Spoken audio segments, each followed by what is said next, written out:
অজয় নদে অবৈধ বালি তোলায় রমরমা, বদলাচ্ছে নদীর চরিত্র, বিপন্ন কৃষি ও পরিবেশ। ফের অজয় নদ ঘিরে প্রকাশ্যে চলেছে বেপরোয়া অবৈধ বালি তোলার কারবার। স্থানীয় গ্রামবাসীদের অভিযোগ, দীর্ঘদিন ধরেই বীরভূম ও পূর্ব বর্ধমানের সীমান্তবর্তী নদী এলাকায় বালি মাফিয়ারা কার্যত দখলদারি চালাচ্ছে। নদীর মাঝখানে অস্থায়ী রাস্তা বানিয়ে জেসিবি, ফকলেনের মতো ভারী যন্ত্র বসিয়ে শুধু রাতের অন্ধকারের পাশাপাশি প্রকাশ্য দিবালোকেও বালি তুলে নিয়ে যাওয়া হচ্ছে। বোলপুরে পুলিশের নজরদারি বাড়াতেই ট্রাক ও ডাম্পার ভর্তি বালি পূর্ব বর্ধমানের দিকে সরিয়ে পাচার করা হচ্ছে বলেও অভিযোগ। এই লাগাম ছাড়া বালি তোলার ফলে অজয় নদের স্বাভাবিক গতিপথ দ্রুত বদলে যাচ্ছে। নদীর জল ভেঙে ঢুকে পড়ছে চাষের জমিতে, ফলে ধান ও শাকসবজি সহ একাধিক ফসল নষ্ট হচ্ছে। বহু জমিতে জল ও বালি জমে সেগুলি চাষের অযোগ্য হয়ে পড়ছে।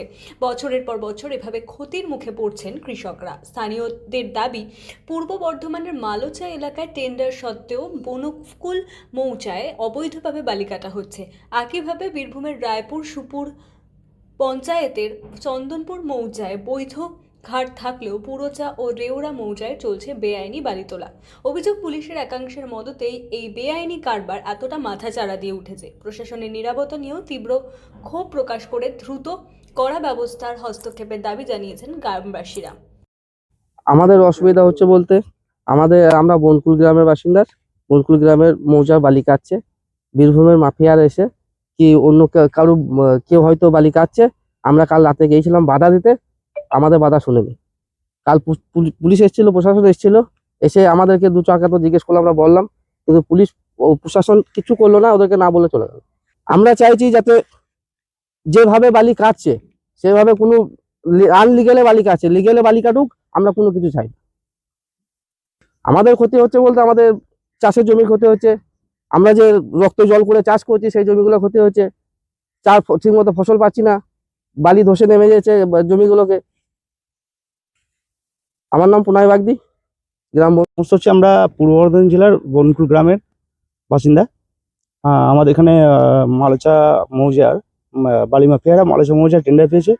মালোচা মৌজায় ঘাটে বালি কাটতে কাটতে আমাদের বনকুল মৌজায় আনলিগেল ভাবে বালিগুলো কেটে নিচ্ছে। তাতে আমাদের ক্ষতি হচ্ছে, আমাদের চাষের জমি উপর দিয়ে ট্রাক্টর যাচ্ছে, সেই ট্রাক্টর আমাদের জমি ক্ষতি হচ্ছে, জমি ধসে পড়ে যাচ্ছে। আমরা প্রশাসনকে জানিয়েছি, প্রশাসন এসেছিল, কালকে রাতেও বালি কেটেছে, আমরা গাড়ি আটকে দিয়েছি, দুটো রামপারকে ঘুরিয়ে দিয়েছি। প্রশাসন এসেছিল, প্রশাসন কালকে আমাদেরকে বললো, বেশ তোরা এখানে দাঁড়া, আমরা দেখে আসছি বালিঘাটটা। ঘাট দেখে এসে আমাদের না কথা বলে উপরে চলে গেল।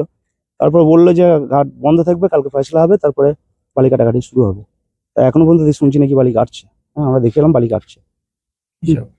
আমরা চাইছি এর একটা সুস্থ সমাধান হোক, যে বালিঘাটের যে টেন্ডার পেয়েছেন যিনি, যে মালিক, তিনি আসুক, আমাদের সঙ্গে কথা বলুক, আমাদের সঙ্গে বসুক, বসে একটা সুস্থভাবে আলোচনা করে, গ্রামের সাথে, আমাদের মৌজার গ্রামের সাথে আলোচনা করে, একটা সুস্থভাবে আলোচনা করে বাড়ি কাটুক, আমাদের অসুবিধা নেই। আর যে জায়গায় টেন্ডার পেয়েছে, বিশেষ করে মালোচা মৌজায় টেন্ডার পেয়েছে, মালোচা মৌজা কাটুক, আমাদের কোনো অসুবিধা নেই। কিন্তু মালোচা মৌজার কি আমাদের বনকুল মৌজা এসে বালিগুলো কাটছে, আমরা এটা চাইছি না। আমাদের মৌজায় টেন্ডার নেই, আমরা কাটতে দেবো না বালি।